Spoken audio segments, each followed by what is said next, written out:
Pero alam mo, pinag-uusapan na rin lang natin si Kim, nabanggit mo na sa asap natin to siya, di ba? Every Sunday. Lilinawin na rin natin ang isang pinakalat na issue ng iba na walang katotohanan. Okay, kasi yes. di ba pinalabas na si Janine Gutierrez ay nag-request daw, kinakausap ang ibang staff ng ASAP natin to na huwag siyang isasalang sa ASAP stage na kasabay ni Kim Chiu. According to the management team of Janine Gutierrez, si Leo Dominguez po ng LBD Entertainment Management Agency ay wala raw pong katotohanan yan.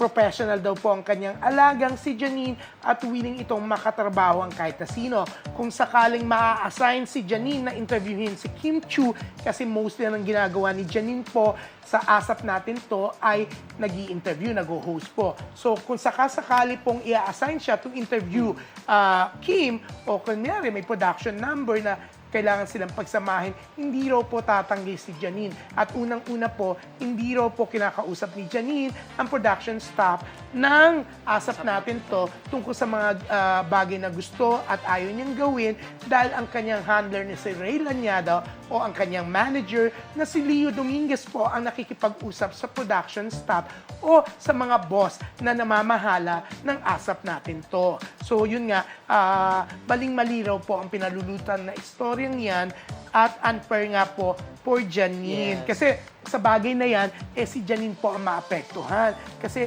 siya yung sinasabi nakikipag-usap sa ibang production staff na tumatanggi, di ba? Oo.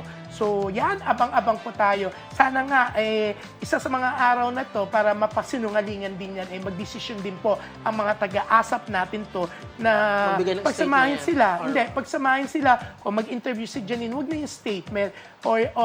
Kasi feeling ko, eto ha, baka sila mismo yung mga taga-ASAP natin to, hindi pinagsasama yung dalawa para maiwasan yung mga intriga, di ba? Yung sasabihin na naman ng mga netizen, mga i-comment na ng netizens.